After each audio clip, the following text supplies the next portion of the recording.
Welcome to this week's episode of the Inspired Evolution. We have on this week my dear friend Helena Houdova. This conversation is all about sacred sexuality. Sacred what? Yeah, sacred sexuality. We dive into some of these taboo topics, really bringing us home to what it means to be intimate with yourself. Helena is all about supporting people becoming empowered men and bringing women back to their sacredness. It's all about conscious relating and self-love. Really what's going on in there, she helps us overcome shame, overcome guilt, overcome unworthiness, and really take our power back. Our sacred sexual energy is that energy, in her opinion, that is the creative life force that is running through the veins of all of us. It's what animates us. It's what brings us into life. It's what is alive within us. And she connects us to that real deep, powerful place within us. Tune in and take your power back. For those that are loving these conversations around the Inspired Evolution, as always, we love having you here. We love hearing from you in the comments section below. So drop us a comment and let us know that you're here and what's birthing for you through these conversations. As always, we invite you to subscribe, hit the bell notification. We love to stay in touch with you. Thank you so much for your love and support. Tune in to another incredible conversation here on the Inspired Evolution.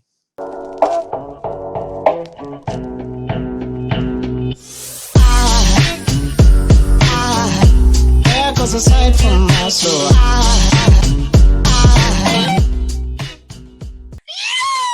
Welcome to the Inspired Evolution, and it is a treat to be here today. We have with us Helena Houdova. Helena, how are you? I'm so well. I'm so fantastic right now, seeing you and hearing you and connecting with you. It is such a pleasure to see you again. Hey, for those tuning in to Helena for the first time, let me quickly pay her the honors. On one hand, her background is in social and cultural anthropology, right? And that's all about human behavior and that sort of stuff. And on the other hand, she also works with some neo-tantric practices. So as a certified sex, love, and relationship coach of the Tantric Institute of Integrated Sexuality, Helena proudly supports people all over the world on the journey back to who they truly are. They're vibrant, joyful, and as she puts it, orgasmic self. It is such a treat to have you here. So let me start straight from the outset. I want to go there. We could sort of dance around the conversation and eventually get to this point, but I want to sort of just open the floodgates and go, why is sex such a taboo topic? Because it's our biggest superpower, because it's our largest life force.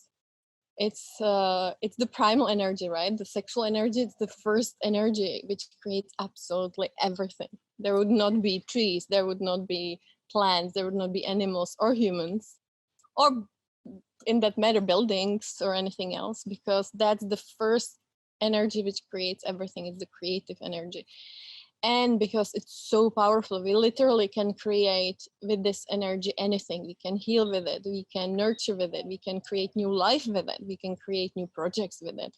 And because it's so powerful, when the patriarchy, the old paradigm patriarchy came in, they knew how powerful this is.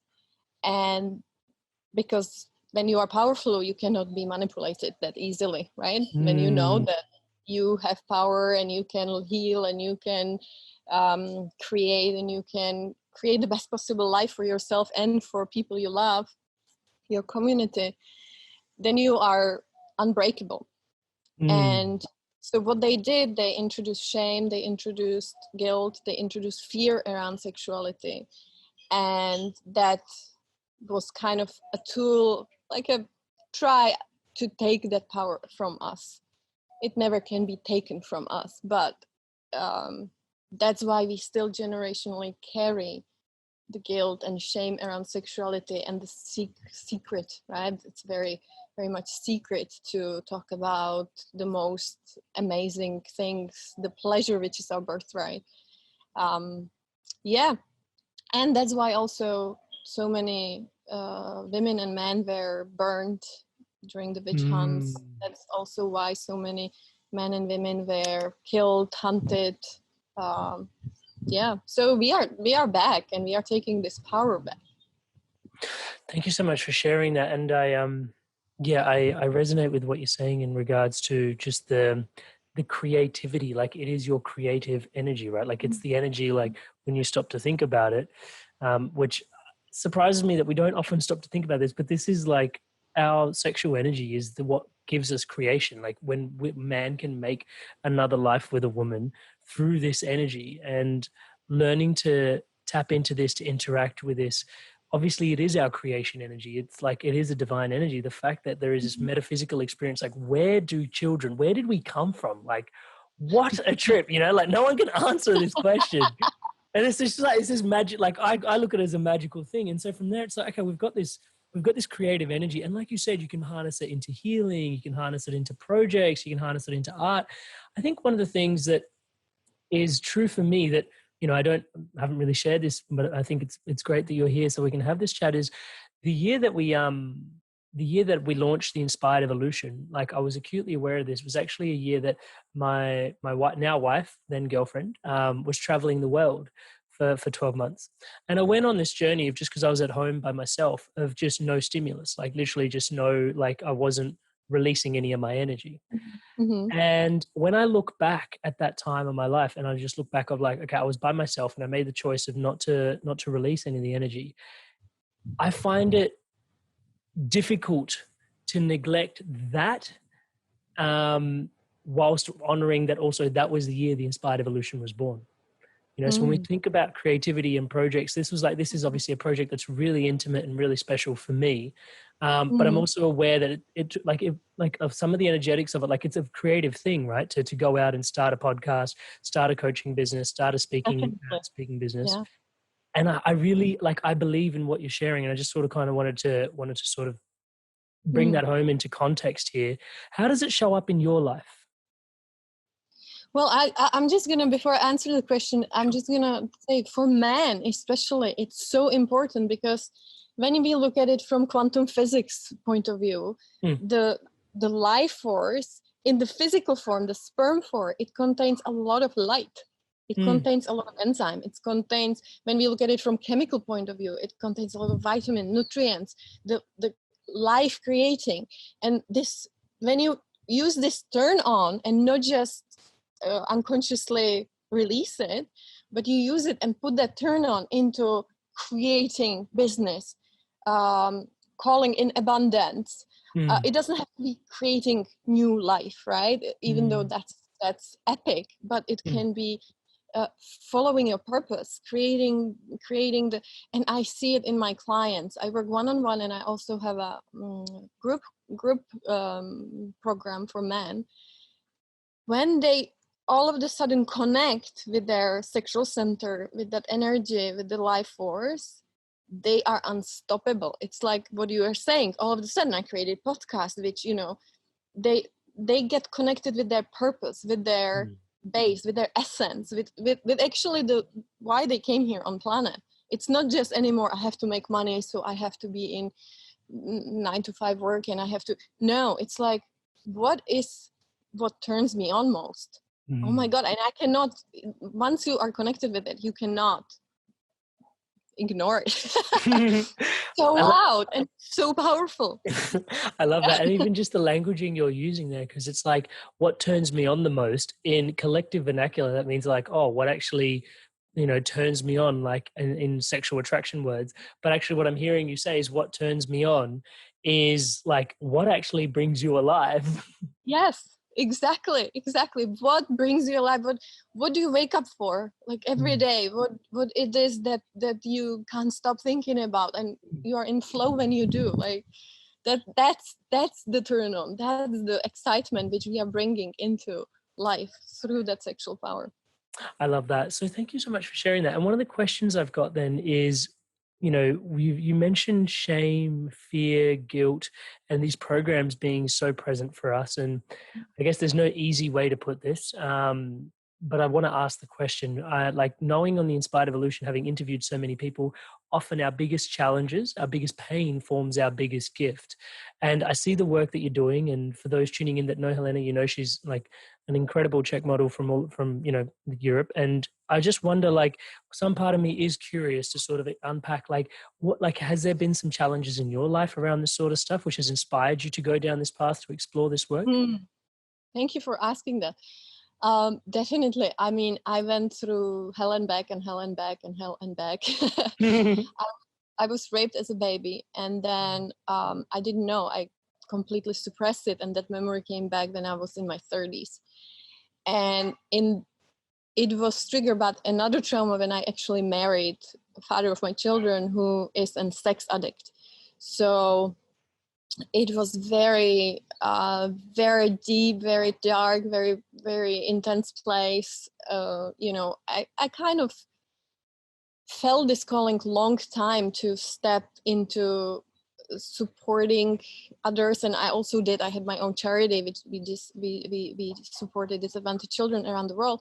But I was always attracted to suffering. I was always attracted to the dark sides, and it wasn't the world which needed to be saved around me. It was me. I had so much pain within me. I had so much unhealed trauma, unhealed wounds, programs which I carried from my family, but also the trauma from childhood, which was never given attention to.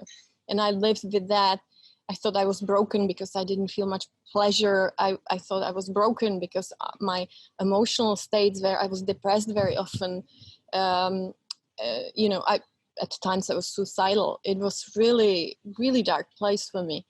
And the second I realized that I absolutely have to heal relationship with my sexuality and look really deep and take my trauma and really start gently accessing it, allow myself to even access it.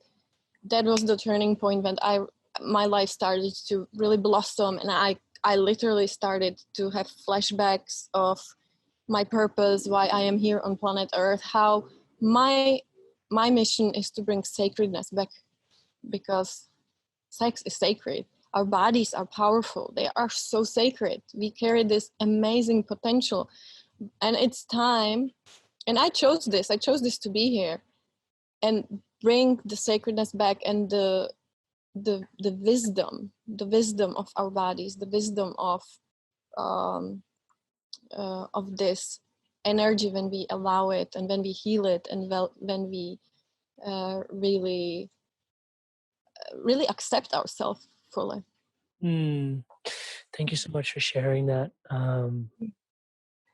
Yeah, so on the journey of having you on, obviously I've been just doing a little bit of research in the background to inform our conversation today, and one of the things that I couldn't believe when I chanced across this piece of information was that actually 30% of women in the Western world, which, that's the Western world. Potentially in the Eastern world it's worse than this. I don't know, I can't speculate, but 30% of women in the Western world report to having experienced some form of sexual trauma in their life. And when I stopped to think about that, I was like, shit, that's high. Like, that's It's in three. 1 in 3 women. And then I stopped to sort of reflect on that, and I was like, actually, that's people that have reported it. And I'm not, and like knowing the taboo around it, I was feeling like perhaps there's probably way more cases that are not even reported as well. So as you're sharing your story, I think, some part of me is not really hoping that the listener is connecting to it, but I guess I respect and appreciate you sharing your story with such depth and vulnerability, because I think there are more people listening to this that are relating to it than we can probably imagine. And it's not only 1 in 3 women, it's 1 in 5 men. So I did something really interesting. About 2 months ago, I started challenge 11 days with no ejaculation. I did it for my Czech brothers. And I received hundreds, maybe thousands of messages of how men are in pain, how much men are in pain. And I know it because I work with clients, but this came in like just hundreds and thousands. And it was so amazing to see that, we both need to accept our sexuality. We both need to take back that power by accepting it, by loving it, by allowing ourselves to feel pleasure, by healing that relation with sexuality. And something amazing happened. Women, for the first time, because I always ask if I can share part of the messages from the men. And 99% I got a yes. And those which I could share, I would share them on my stories on Instagram. And women were astounded. They didn't know men are going through so much pain. And then, I also share women's side, like, we are holding you. I never knew that there is so much suffering, that you are going through so much shame, guilt. So, I always get asked what it is that women now are rising. How do we deal with that as a man? And it's about doing it together. It's about accepting in ourselves that we have both man and woman, right? Feminine, masculine, and it's both divine. It's both beautiful. And it's so important that we hold ourselves as the whole, as the one, and that we hold and rise together as men and the women together. Yeah. Thank you so much for sharing that. And yeah, and the way I view it, and perhaps, I'm happy to just explore this with you and see if it resonates or not, is I kind of see like for men, our responsibility is to be kind of the pillars of the temple, if you will. But the I like actual, that. the mosaic tiles on the temple and the energy in the temple and all of the, all the stuff that's happening in and around and through, like, whatever we're worshiping, what it's dedicated to, all of the beauty of the temple, and, who decides what we're going to worship, that is the role of the woman in my little paradigm and perspective. I see like men are literally holding space for the women to come and create the change and create the shift that we are there, and that's our role, is just to be the best pillar that we can be. Amrit, you just said the most simple explanation of how we can have beautiful relationship between men and women, because that's what women really deeply desire, to be held, to be penetrated, not only physically, but mentally, emotionally. They have to open, but we need to be held in safety. That's the most important part, in safety and in presence. And when you were talking, I love that. I love columns of the temple. And also one which resonates with me too is women are water, they are river, and the men are the land, the banks holding the river. And if there are some couples or man who is, or woman who is having issues with partner, if man is giving safety, providing that, holding the queen space, then she will blossom and relationship will blossom and everything will work. And it's like so simple, and in the same time the old macho, I'm in control, the I have to perform, that's what's killing it, right? Yeah, trying to topple trying to topple over and trying to make things happen when it's someone else's role. Hey, one of the questions that comes to me for those tuning in is, then how do we access some of this stuff? Like you mentioned words like acceptance.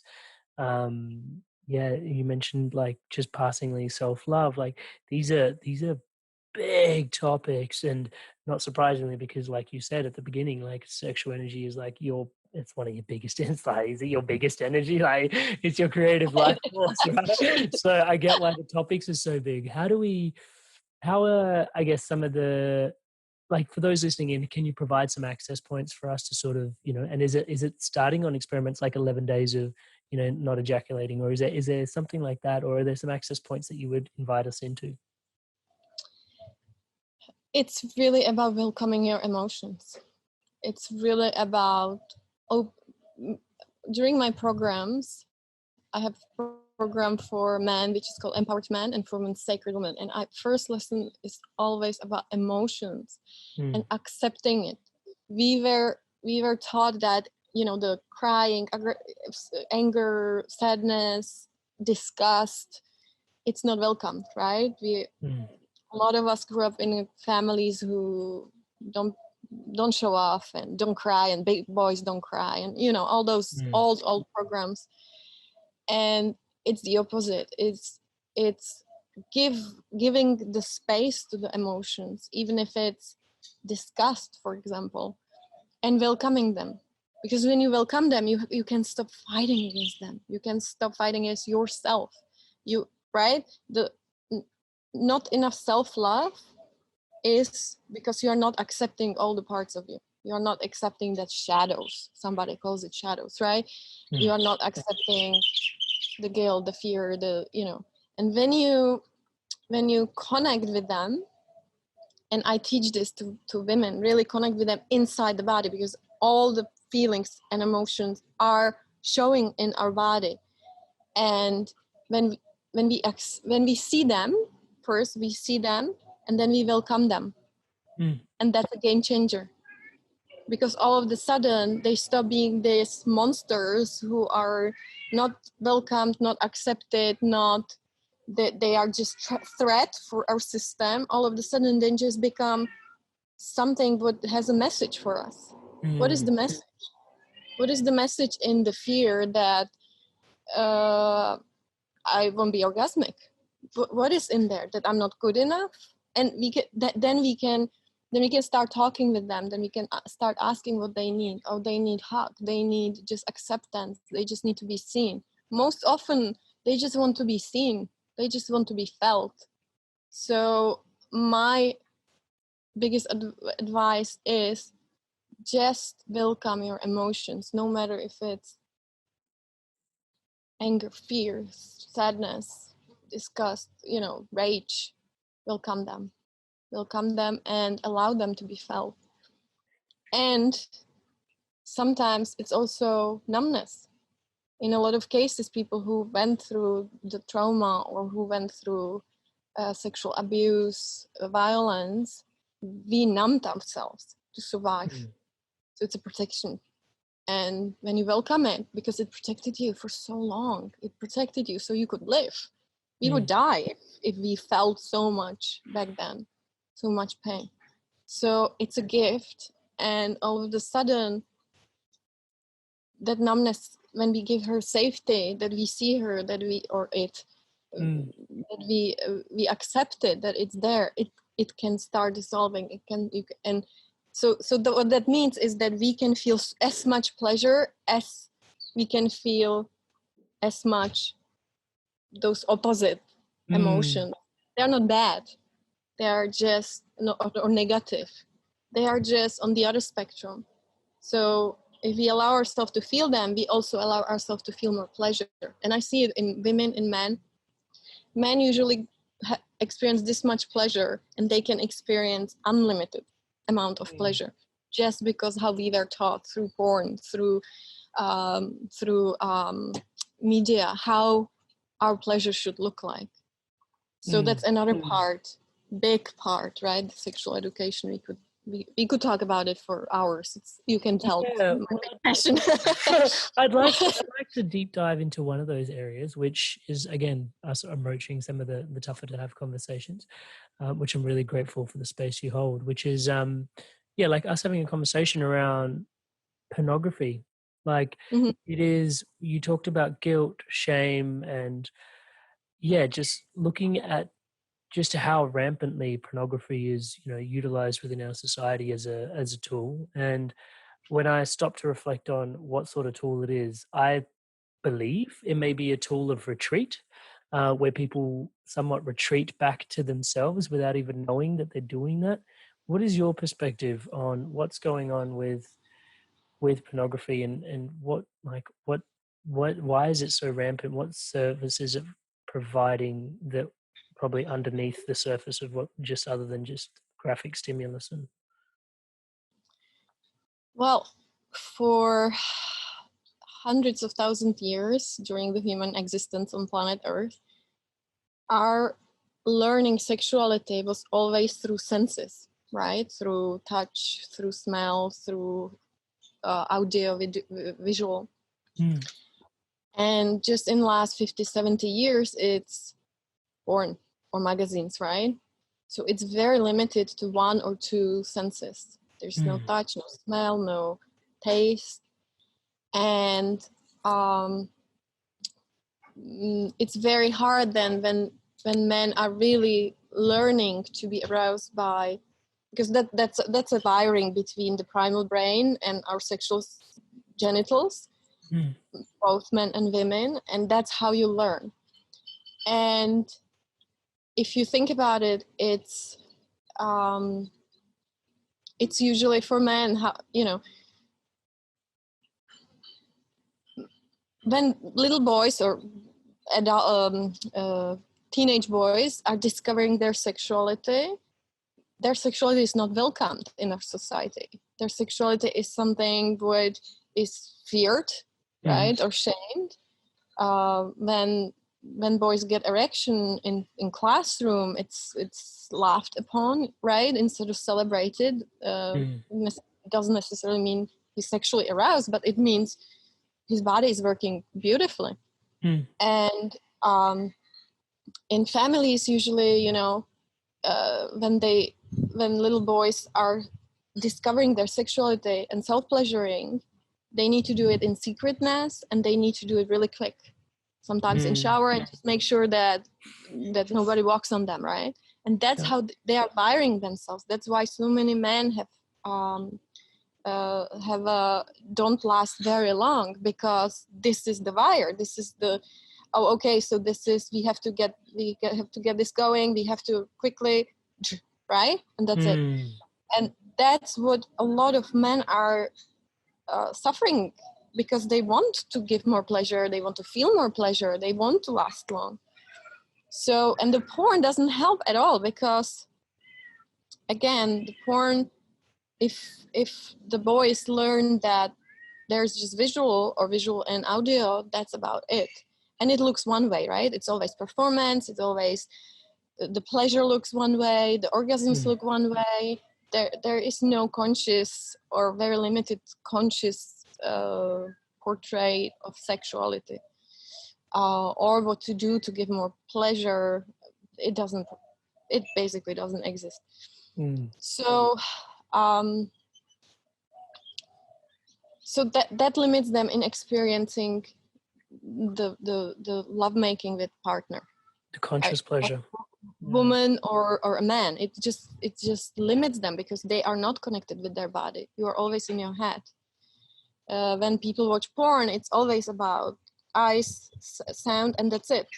And right, fantasies, and that's only what turns you on later on, because that's how we wire the brain with the genitals. So, but the good news is it all can be rewired. It all can be rewired, and that's what I'm teaching men in my Empowered Man course.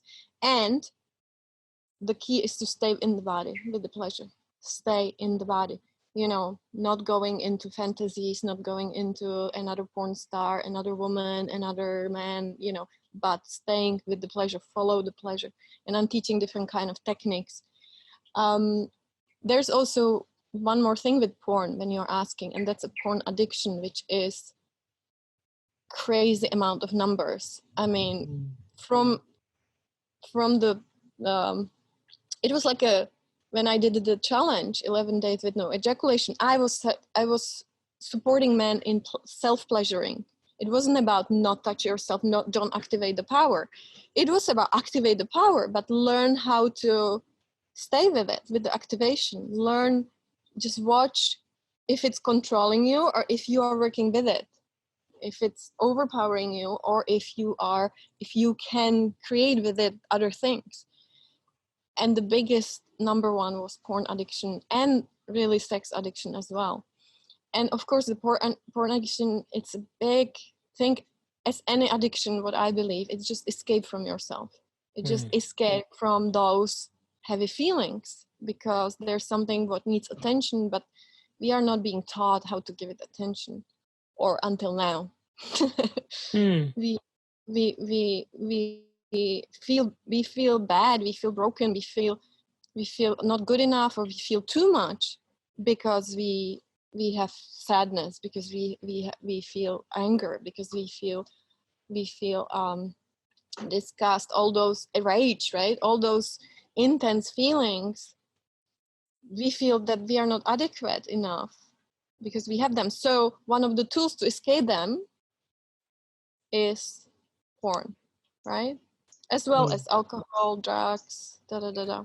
Yeah, it's interesting as I'm hearing you share this. Thank you so much. What I'm coming to is like we have this kind of perhaps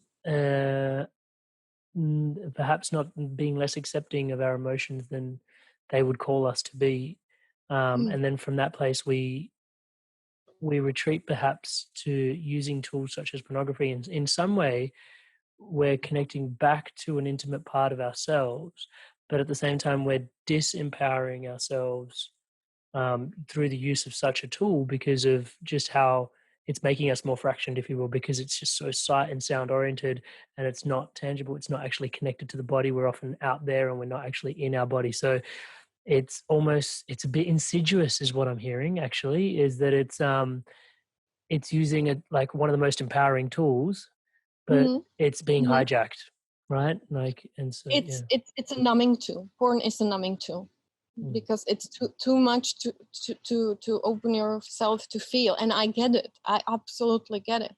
That's, this was so present in my life, and I found out that my husband back then was sex addict. I'll tell you amazing experience I had. I went to rehab because he went to rehab, and the last weekend it's family comes and the people open up and they are trying to reconnect and everything. mm, And I came there a little early, so they invited me to sharing circle, and there was about 20-30 men, and I was sitting there, I was listening their stories, and I was like, how do not they see how brilliant they are? How do these men don't see how amazing they are? How, oh my God, I was sitting there with 30 most magnificent beings, and I didn't understand. Why are they, what? mm, And it took me a few years to understand that usually people who are addicts are most sensitive, are most empathic, are most, they feel. We mm, feel. I am one of them.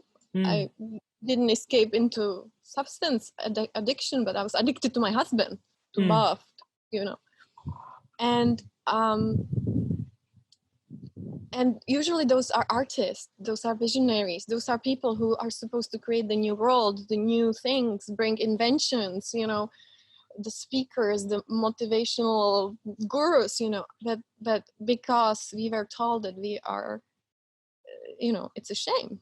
mm, And 90% of those 30 men were sexually abused or went through some sexual violence in their childhood or adolescence. So it's just going generationally, and until we stop and really say, I am here and I will heal. Honestly, I think it's the most important part, because everything, when I accept my sexuality and I allow it to thrive, to really feel pleasure, I feel pleasure in every single aspect of my life. I mm, feel pleasure doing grooming. I feel pleasure doing swimming. I feel pleasure, like I allow pleasure in my life. And, pleasure meaning orgasmic energy. It doesn't have to be how it looks in porn. It can be completely different. It can be just having orgasm during watching sunset, mm. being alive. Really, that's what it is. The aliveness. I love that so much. And I want to sort of go there with, there's this, what you were talking about, aliveness. It's like, okay, let's say for those that are tuning in, and perhaps, this is just a surface level question, but I need to ask it. I feel like in this space is we're tuning in and you're encouraging the use of us connecting to our creative energy and our sexual energy. And I guess I'm just asking for the person that's listening and going, okay, cool. So that means I'm just going to self-pleasure myself like multiple times a day as soon as I get off this podcast. Can you tell us a little bit about, is that what the Torah is like? What is the wisdom of actually harnessing the energy and working with the energy versus the energy of a sex addict? Because in some ways, wouldn't the sex addict be accessing that energy again and again and again? So what is the difference between the two? It's different for men and women. For men, it is that uh, I suggest, if this is like a new to people, to men, start with giving yourself like a 3-day where you do self pleasure but you don't ejaculate, and just watch what happened with your psyche. You know, if there is some resistance, or what the is Helena thinking? You know, like, if there is like anger towards me or anybody else, really, or if there is like, oh my god, it's really hard, or wow, this is easy, you know, like, where am I in the relationship with that energy? What if I decide not to just release it by ejaculation? What happens? And there might be many things happen. There might be feeling all the feels, the heavy ones, or there might be race of energy. You can feel much more energy. There might be race in creativity. It's not about not self-pleasuring. It's opposite. It is about working with that energy, but consciously touching yourself with different kind of touch, staying in the body. I teach different kind of breathing techniques which help from going. Usually men make love from 3 to 7 minutes from beginning of penetration. So from going 3 minutes to hour, you know, or anything in between, or anything after, really. There, like just watching, where am I?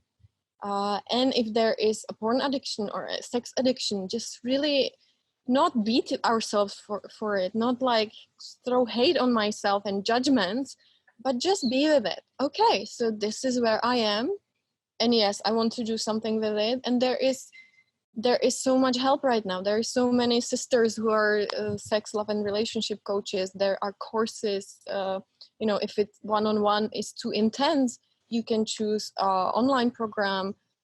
As I said, mine is called Empowered Man, but there are many other which already are supporting healing of that relationship with sexuality. So that's men. Just watching what happens if I don't release through ejaculation. And this is not anything new. This is something what the old ancient Taoist used.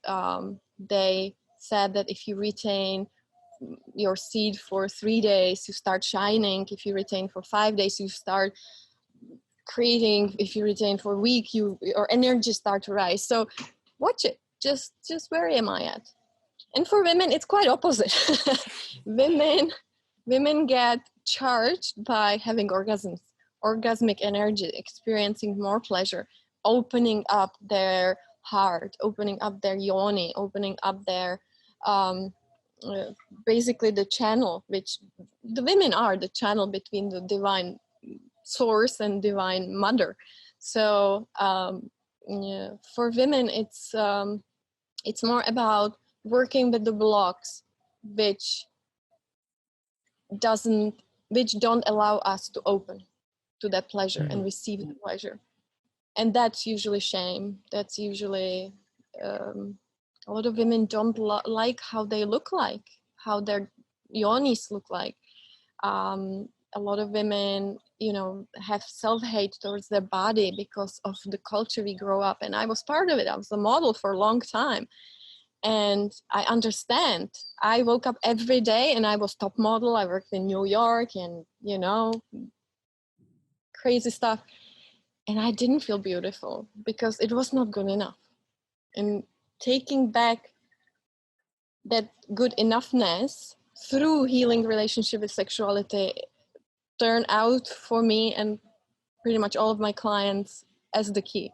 Because that's where our power is. We don't have to suppress ourselves anymore. We can allow ourselves to be wild, to scream, to be hysterical, to be quiet, to just be, to create or not, like to feel shame or not, or to be scared or. But we welcome it. We all of a sudden welcome it, and we don't have to fight ourselves. That's such a relief. You don't have to constantly judge, compare yourself with how it should be, and compete with yourself and others because I'm not good enough in the face of others. Yeah. Wow, thank you so much for sharing that. Yeah, the not feeling good enough. I know it is one of the predominant fears for humans, but just realizing how deeply connected it is to such a primal energy in us, and Yeah. are working And with it's that not, point. when you say when you say it's such a human trait, it's not. All right, we are good enough, we are perfect as we are because we are part of nature. And if you look, the flowers don't compare themselves, they just grow, blossom, the trees, the bees, like, we are nature, we are perfect the way that we are, and we all came here with some gift, with some talents to share, to thrive, to live, to be.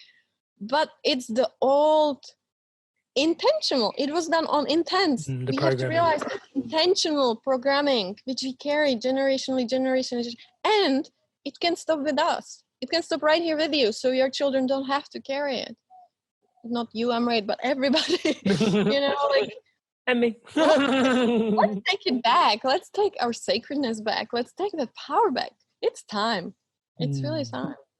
Thank you so much for sharing that. And so I want to unpack that a little bit further, which is just a random question that comes to me is, Helena, like, obviously you've done a lot of work in this space. You mentioned like men like going on a sabbatical from, pleasure, like, well, from I'm going to use the word coming for 11 days. And then like how, like, at some point, do you just watch yourself going, oh, this is my service to humanity now? Like, what? Do you know what I mean? Like, is it odd to like helping? Like, I understand you can relate to the journey of women, having gone through so much in your own journey around it. But then you're also helping men on their journey. From the outside looking in, it's remarkable. Do you know what I mean? And just remarking on it in this conversation with you, is it a bit of a trip working with men to helping them explore their sexuality in a really sacred way as a woman? It's an honor. It's I'm going to start being emotional because I'm on a 5th week of my 7-week program with men, and the healing which happens, the changes which happens are just so profound, and I'm receiving messages which, like,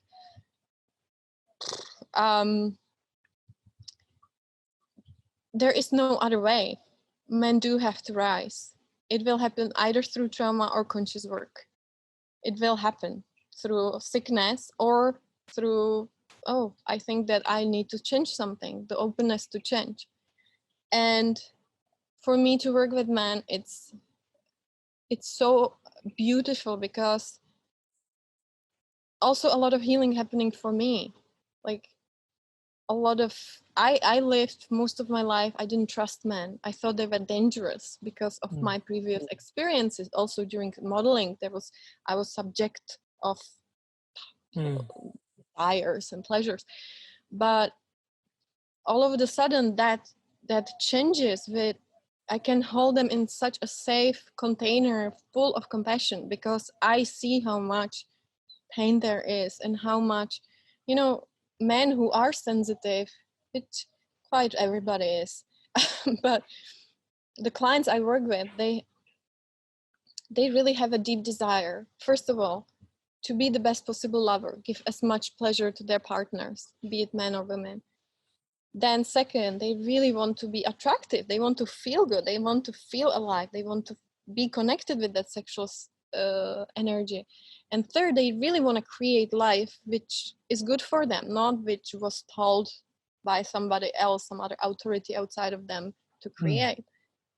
So for me, it's such an honor, and it's such a, I think I'm at lost at words, because just yesterday I had a man contact me from my course right now, and he's like, Helena, you don't understand how much it shifted my life and it saved my marriage, because we were ready to get divorced, but all of a sudden I know that it's me who need to do the work. It's me who need to grow up to step into my manhood, which I never had chance to do. And I would like to offer some other men and women scholarship in the future if they cannot afford it. So I have these magical moments happening, and I'm just so grateful. And you know what? I'm so grateful that the courage to not give up is within me. I'm just, thank you, Spirit, because this is it. This is taking our power back, reclaiming what always was inside of us, we just didn't know, and learning how to work with it. That's such a gift. So I feel blessed. I feel absolutely blessed to work with men, and I think that I can offer them, it's important that there are men who help men how to work with ejaculation and stuff like that. But I think I am teaching it I cannot tell men how is your masculinity gonna look like, but I can help them connect with their emotions, with themselves on much deeper level. And I can also tell them what women need, how they can be the best possible lovers, how can they give as much pleasure, because sometimes, most of the times, honestly, women are not connected with themselves either, due to shame and fear and guilt. So to me, working with men, it's the biggest. And I can tell you one more thing, it doesn't take long. Like for some men, I just had a client and he felt like he was very spiritual, very, from the waist up, very connected to source, meditated, but he felt like there's some disconnect with his sexuality, and it showed up in issues with erection. And we just worked on accepting what was that block. We worked on it. He was giving himself massages which were not sexual, and within 2 days he connected. And he told me the other day, the day that he connected, he created new program. He understood that, oh my God, I need to do this, and not, he had block in creating with alignment with his purpose. So it's really it's not a science. It's really just accepting pieces which need to be seen, heard, sometimes hugged, sometimes, if there's trauma, of course there is some work which need to be done to heal it and see the gift which is underneath it. Because honestly, I know that I had a rough life. I know I experienced like 100 lifetimes this lifetime. I feel that way. But every single moment of the darkness was a gift, even the rape. Because I would not be able to hold such deep space I'm holding now, such a safe space which I'm holding now, such a loving space. I would not be able to understand. So for, like, even as dark as it might be, and you might be, maybe some who is listening, some people are in dark place, hold on, because it will pass, and it is a gift. There is a gift underneath it, as well as there is a gift every single time, under fear, under anger, under disgust, under whatever it is that you're going through. I'm holding you, like, energetically. I understand. Thank you so much for sharing that. I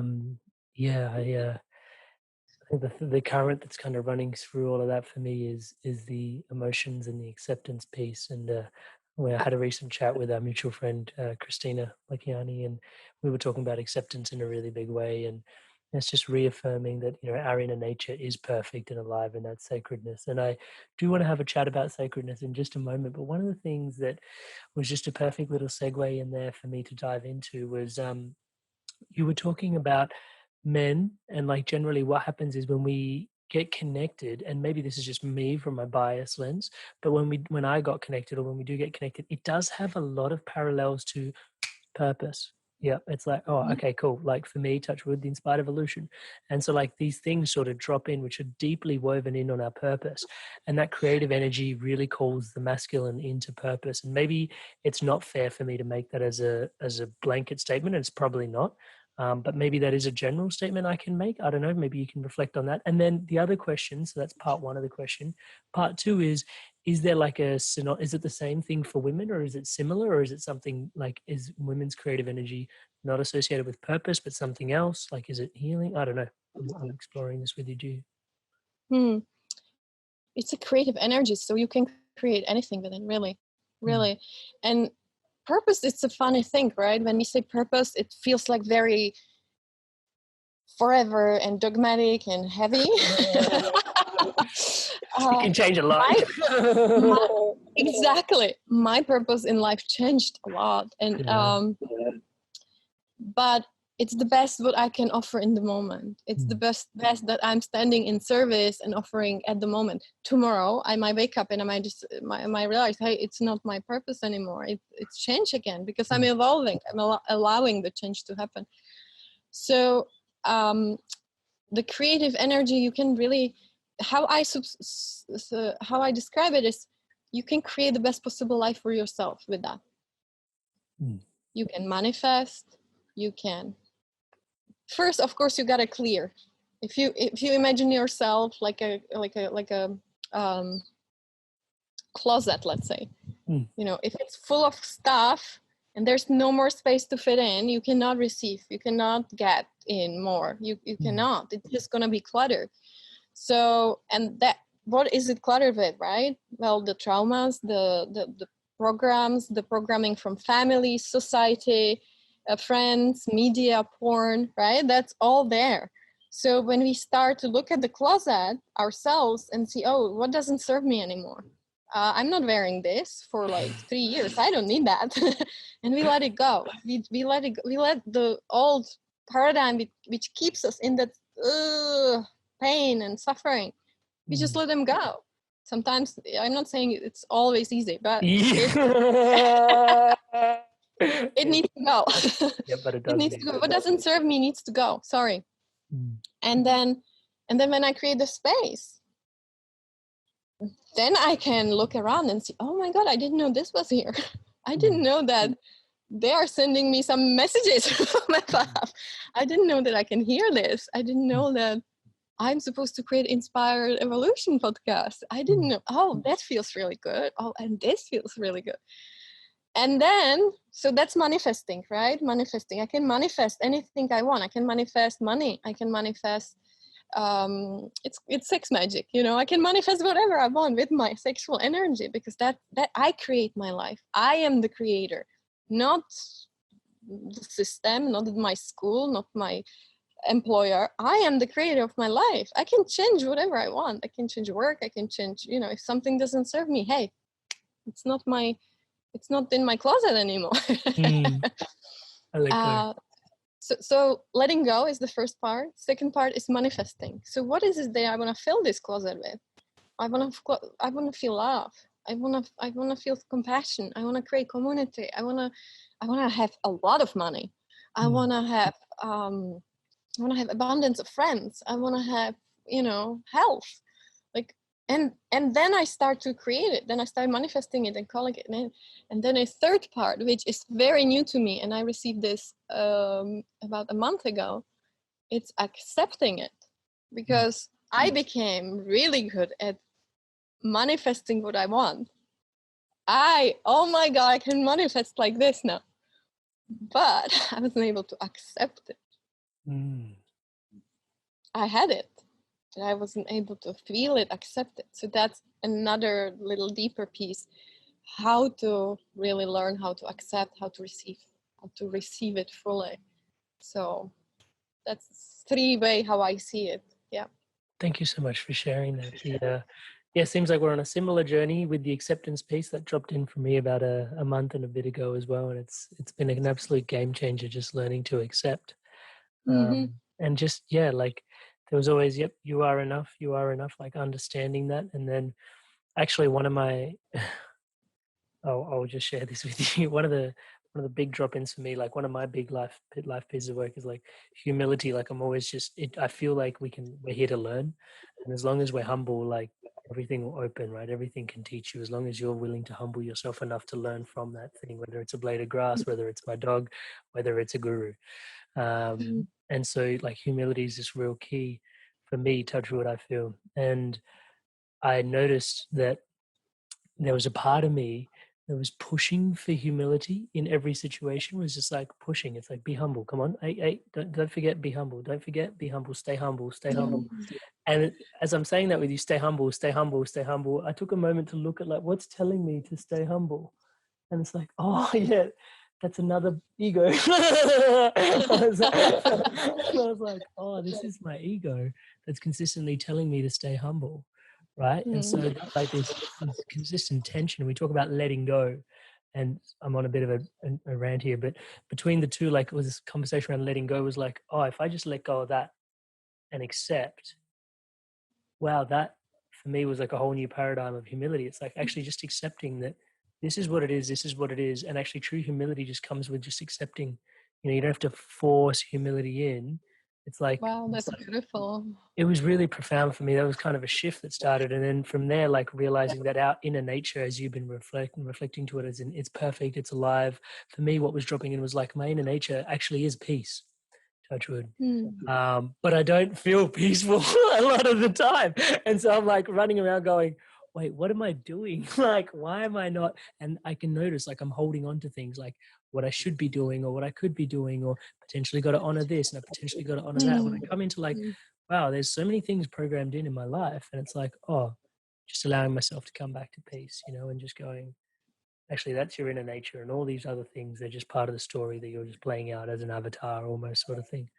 But yeah, that acceptance piece is running huge for me as well. Just learning. Oh, beautiful. Beautiful. Beautiful. So just before I let you go, Helena, the mission is to bring sacredness back to humanity. Tell us a little bit more about what inspires you in this place. Obviously, our sacred energy, our sexual energy is sacred to us as the individual. Is there what inspires you in this space to like, do you have a vision, or is there just a feeling? What is it that makes you really want to bring sacredness back to humanity? I have the thing that I remember my past lives. And my first one was as a goddess in Lemuria. And we work with sexual energy as a team, as a group of people. As, really like people, they're there aroused, and there was no shame. There was absolutely no fear. There was just pure love. Pure love. And that's what sexual energy is. It's the pleasure vibrates very high. It's a high frequency. It's very healing. So when we allow ourselves to feel more pleasure, we are healing ourselves. And we can use it not to heal only ourselves. We can use it to heal our partners, our children, our loved ones, planet Earth. That's how potent is it. That's how potent is it. So yeah, I started having these rememberings of who my soul really truly are, what my DNA of my soul really is, or my spirit, whatever we call it. And I remember many lifetimes where I was either priestess, helping men, initiate them into the art of pleasure, or yeah. And in this lifetime, it was interesting because I felt it all the way, but I didn't really follow it, or I follow it really wrong way. Like I always had a feeling, how come I am meeting somebody and then they have I initiate them and then I have to leave because it doesn't work. And I finally realized it's not a way how to do it in this modern time. So I found a way how to do it with my coaching one-on-one and my online program. So I'm like so happy. And yeah, bringing sacredness back, it's here. It's always here. It's just not really bringing sacredness back. It's about bringing the knowledge that we are sacred, that our genitals are sacred, that our sexual power is sacred, that we as a human beings are sacred. I love that, the way you put it as well, bringing us back to the journey of who we truly are. Man, it is always such a pleasure to drop in and connect with you. And I think for those tuning in, like obviously you're at the end of the episode, and it feels very warm and fuzzy and cuddly and fun. And, Helena's energy is always very warm and inviting. One of the key things just to remark on for me, and just so that I pay the right respects, is, that we've covered a lot of ground in this conversation around things that are potentially like a few, like 3 to 5 things that we've discussed in this podcast are things that, most people just will not have conversations around with their family. So the invitation isn't necessarily here to like go and have these conversations with your family, but just, just take the time to sort of sit with what we've shared, take the time to explore and sort of, go there, because these are deep and vulnerable and meaningful conversations that can really bring you home to a really centered, special place. And if you're curious to check out more, as Helena said, she's got a couple of courses on her website. We will put a link to helenahoudova.com to the podcast episodes. And if something is speaking to you around, your creative energy, and you feel like, there's something you want to work with in this space, just think back to where you were at the beginning of this conversation, and some of the topics, how we started talking about them as taboo, and where we are at the end of this conversation, and really just how everyday it seems right now. Helena, thank you so much for being here with us today. Thank you so much for the work you've put into yourself, and just the energy with which you carry, this work. It's remarkable, and I'd just like to take a moment to thank you and remark on that. Thank you so much for being here with us. Amrit, I thank you for doing what you're doing. Thank you so much for having me, and I'm super grateful that we could share this hour. And I hope it will sparkle in some people their sacredness, and they will get on the healing journey with gentleness and kindness to themselves. Thank you so much, Sister Beth. Thank you. Hey guys, if you enjoyed this video, give it a like, leave us a comment. And if you want to stay in tune for new episodes launching every Monday, hit subscribe, and I'll see you in the next video. Stay inspired to evolve.